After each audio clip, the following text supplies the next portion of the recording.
What is a sandwich? This is a question that has baffled the internet for years. It seems that everyone has a different opinion or definition for what a sandwich is.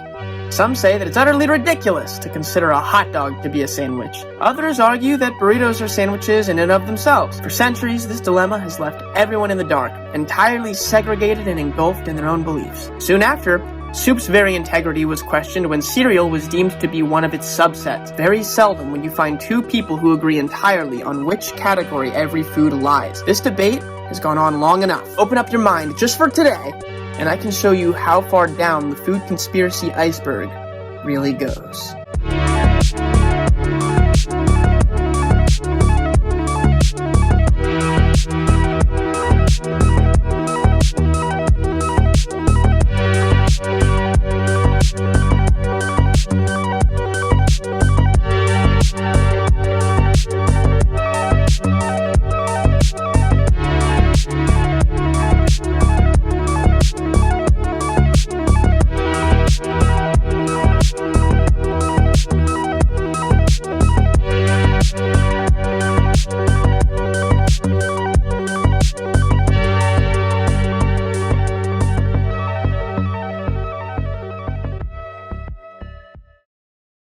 The sandwich, invented in the 18th century by John Montague, the 4th Earl of Sandwich. This new craze consisted of a slice of bread, a piece of meat, and a second slice of bread. Montague's goal was simple. As the story goes, his goal was to eat meat without getting his hands and in turn his playing cards covered in grease. And thus, the sandwich was born. It eventually evolved into having top and bottom buns, other various core ingredients, and condiments for the perfect flavor. That was a sandwich. It's two pieces of bread surrounding its contents, so that people don't get their hands messy. The Earl of Sandwich created it with this intention. So, there you have it. That is the true meaning of a sandwich. Wait a second. This is unusual. The two most trusted and renowned dictionaries on the planet are contradictory? On the one hand, a sandwich is, well, a sandwich. It's simply two slices of bread surrounding its contents, exactly how John Montague intended. On the other hand, a sandwich is practically anything containing bread. It's a means by which people can eat foods they enjoy without creating a mess or getting grease on their hands. Also, exactly what John Montague, the 4th Earl of Sandwich, intended. Historically, both of these definitions are entirely correct, but they're contradictory.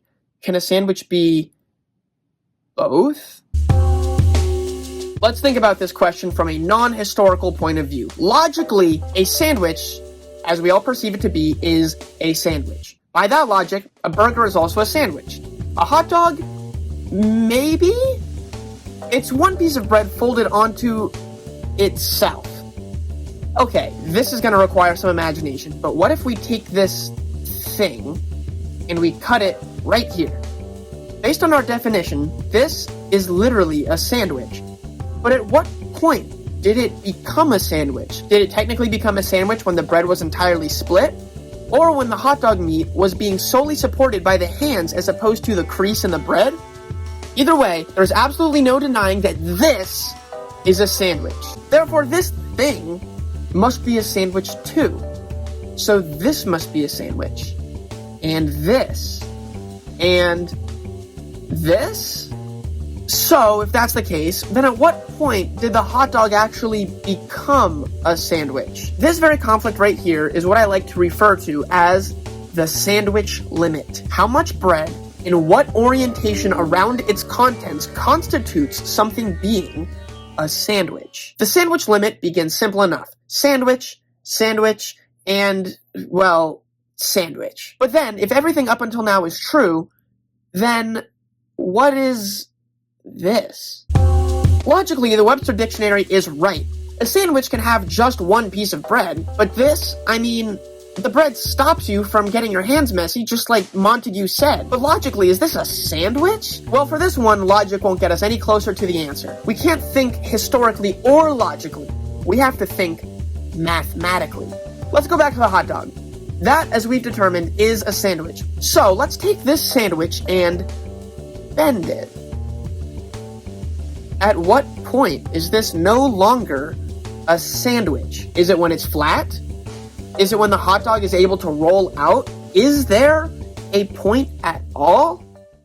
This is the exact same thing as this. The contents, the structure, all of it, exactly the same. So this must be a sandwich. It's an open-faced sandwich. Now it's a cheese sandwich. Wait. Okay, now hear me out. This is not a sandwich, right? It's pizza. Yeah, it's bread on the bottom and cheese on the top, but it's cooked. Well, I guess sandwiches can be cooked, but this pizza is a triangle. The shape matters, right? History, logic, and math won't get us anywhere here. Nope, we've got to think legally. In Colorado, CRS Title 12 Articles 47 and 48 legally define sandwiches as single-serving items such as hamburgers, hot dogs, frozen pizzas, burritos, chicken wings, etc. This isn't frozen, but that should hardly matter. It's just a sandwich that you cooked. And, wait a second. Did that article say that chicken wings are a sandwich? That's crazy. This literally can't be a sandwich. The whole point is to ensure that your hands don't get messy. And look at the sauce. If it didn't have sauce, then I guess technically, based on everything we've said so far, this would be a sandwich. But does adding sauce make a sandwich not a sandwich? If a chicken wing is a sandwich and a pizza is a sandwich, then literally every bread-related food is a sandwich. A cake is a sugar sandwich, and okay, that one's a little far-fetched. Or is it? Subway is a brand renowned for their sandwiches. Love it or hate it, you've probably eaten a Subway sandwich at least once. Maybe it was the best sandwich you've ever had, or maybe it was the worst sandwich you've ever had. Either way, one thing's for sure. It was, at least in a technical and logical regard, a sandwich. In 2020, the Subway franchise was sued for allegations that their bread was too sugary to be considered actual bread. When tested, it turns out that there was 5 times the legal amount of sugar in Subway bread. Legally, it was deemed to be cake. We just said that it was a sandwich. As a matter of fact, cake is, in fact, a sandwich. Cookies, tacos, even bread itself, all of them are sandwiches.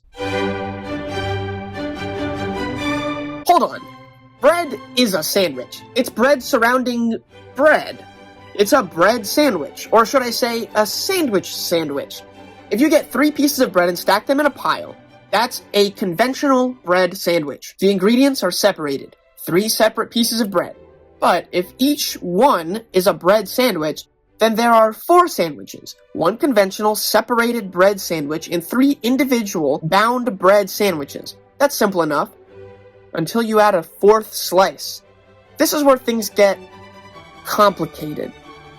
How many sandwiches are there? Well, there are 4 individual slices, meaning 4 non-conventional bread sandwiches. Then we've got these 3 slices, making number 5, and these 3, which make number 6. But what about these 3? There's a piece of bread on top of the top piece.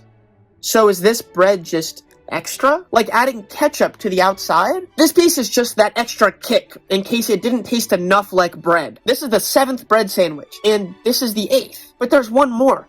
The double-decker bread sandwich. So, with 1 piece of bread, you have 1 bread sandwich. With 2, you've got 2 bread sandwiches, because there's no bread in the middle to warrant another one. 3 bread means 4 bread sandwiches, and 4 pieces equals 9 sandwiches. Let's go one final level further. 5 bread slices. Oh boy. Well, following the same rules, there are the main 5, plus this one, and this one, making 8. Beyond that, there are the top 4 slices and the bottom 4 slices like before, plus all of the random 3 and 4 slice combinations in between. That brings us to 20. Add the triple-decker bread sandwich for a grand total of 21 bread sandwiches with 5 slices of bread. As you add more slices of bread, the total amount of sandwiches increases exponentially. But remember, bread itself is a sandwich. So instead of adding new slices of bread, what if we cut and stack slices all from the same original piece of bread? Every time you want to add a slice, the amount of sandwiches goes up, but each one gets smaller and smaller. Bread, of course, can only be so small before it's no longer bread, and instead just random molecules in a pile. The amount you can cut the bread and in turn stack the bread is completely dependent on the size of the original piece. The bigger the piece, the more bread sandwiches you can eventually make. With a standard piece of bread, there is an unimaginably high, yet finite, amount of potential bread sandwiches. This is what I call the Bread-plex. Keep in mind, This is an exponentially growing function. As you add more standard slices of bread, the total PBS, potential bread sandwiches, amount is not 2 times a bread-plex. It is a bread-plex squared. A 10-slice loaf of bread contains a total PBS of a bread-plex to the 10th. The bread-plex is the answer. The end of the universe will occur before a fraction of the bread-plex of seconds go by. The bread-plex is greater than the amount of stars in the sky or drops of water in the ocean, but exactly how big really is a bread-plex? By the way, this upcoming calculation took years off of my life.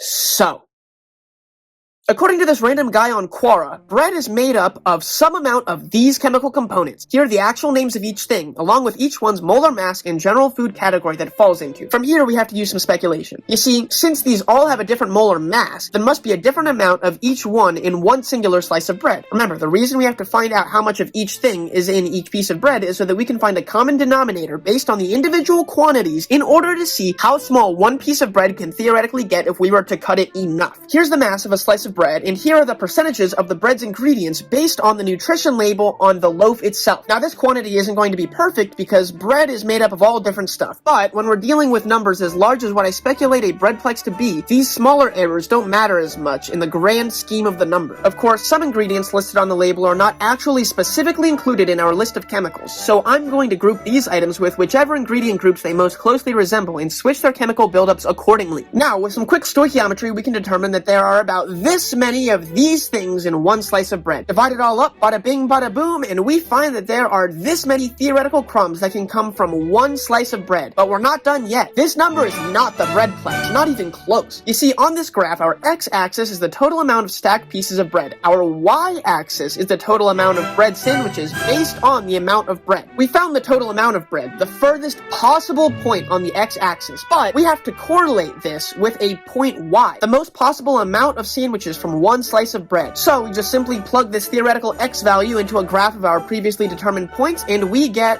Oh, how do I even read this? Okay. 10 to the power of 1 sextillion, 42 quintillion, 484 quadrillion, 956 trillion, 63 billion, 578 million, 60,016. And that, my friends, is the bread-plex. It all made so much sense. Until the very foundation of the bread-plex, one single slice of bread, fell into question. This is as deep as the rabbit hole went for years. Me calculating that is the first time anyone has ever calculated that. Everything seemed like it was falling into place. That is until one internet user who goes by the name of Small Ant would make the next major breakthrough. While playing Legend of Zelda: Breath of the Wild, Small Ant noticed something unusual. Have you guys noticed that there's a pot lid in this game, but there's no pots? There's cooking pots at fires. They're bowls, though. Okay, wait a minute.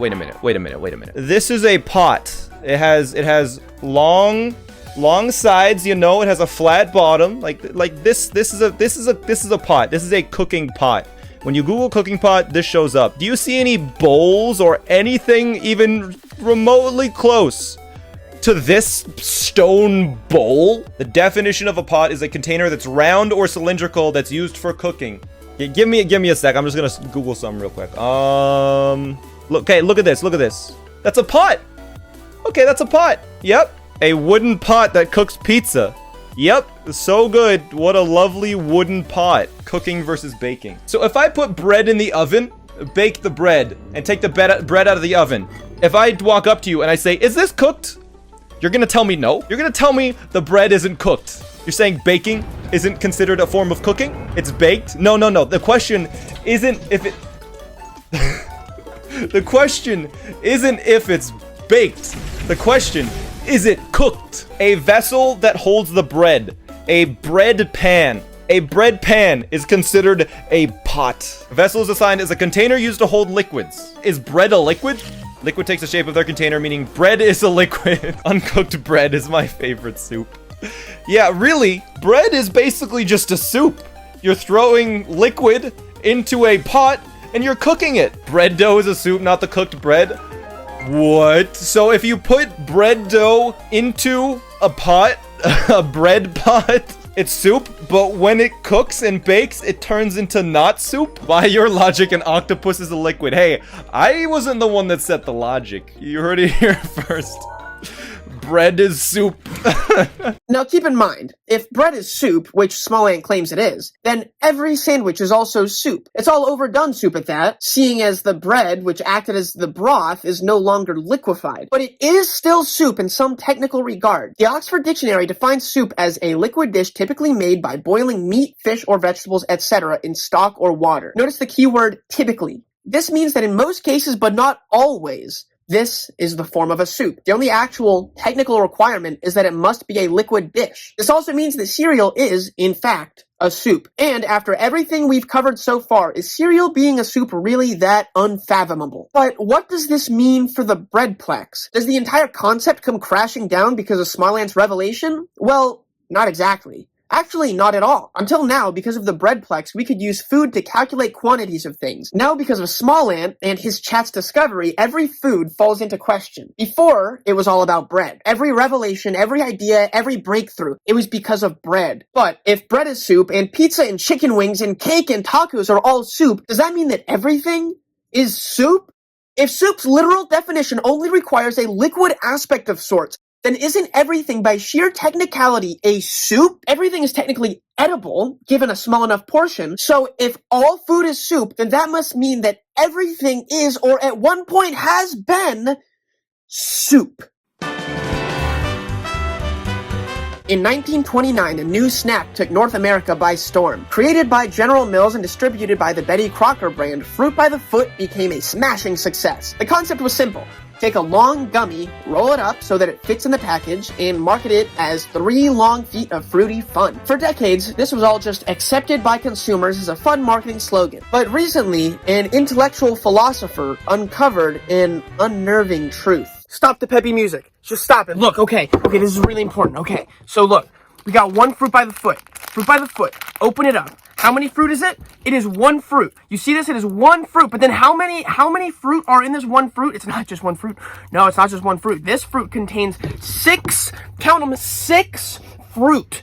So you take this 6 fruit, but how long is it? It's not 1 foot. It's not fruit by the 1 foot. It's fruit by the 3 foot. It's 3 feet long. It's 3 feet of fruit. It's 3 feet of 6 fruit. That means that for every foot there is 2 fruit, or it is 6 inches per fruit. It's so obvious, and yet no one realized the truth for so long. Every fruit by the foot consists of 6 fruit split across 3 total feet. This equates to a perfect average of 2 fruit for every given foot, or 6 inches per fruit. Converting this measurement of fruit into square and cubic fruit, we are now able to measure individual fruits by volumetric fruit. For example, the standard apple is 187 cubic centimeters, which equals about 11.4114 cubic inches. With some simple unit conversions, we get that this quantity equals approximately 0.05283 cubic fruit. From distance to height to surface area to volume, everything can be measured in fruit. This covers distance and volume, but the potential for converting to an entirely fruit-related measurement system is more than evident. The Italian candy manufacturer brand Ferrero obtained Nestle's innovation, the 100 Grand bar. Assuming that its basis is now Italian, the name 100 Grand now legally refers to 100,000 units of Italian currency, euros. Convert euros to pounds and pounds to grams for currency, weight, and mass, all based around chocolate. You can take your distance and weight food conversions to make the food equivalent of foot pounds. Change that to Newton meters, divide out the distance factor, and convert food newtons to food kelvins for temperature. With enough thought, everything, energy, time, pressure, angles, all of it can be food. The entire world is food. This could end world hunger. Eat the world. Every rock, every building, everything. It's all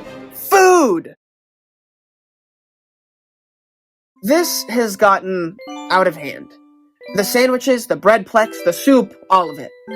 It's simple, really. You want bread to be soup? Then it is. But if you don't want to be able to make 10 to the 10th to the 21st power sandwiches from a slice of bread, then you don't have to think that way. That's the beauty of it. Clearly, the English language is ill-prepared to accurately define everything in existence. Wait. Why would the English language lead us so astray? Why create a form of communication that only guides people further away from the truth? Someone's gotta be behind this terrible excuse for a language. I know, it's authors, or no, it's the teachers who work for who else but the government. And the government must be hiding the real truth. Oh, it all makes sense now. This is bigger than food. This is the universe. This is going to require a whole new conspiracy iceberg. Tune in next time for the Universe Conspiracy Iceberg. This is ridiculous. This is a ridiculous concept.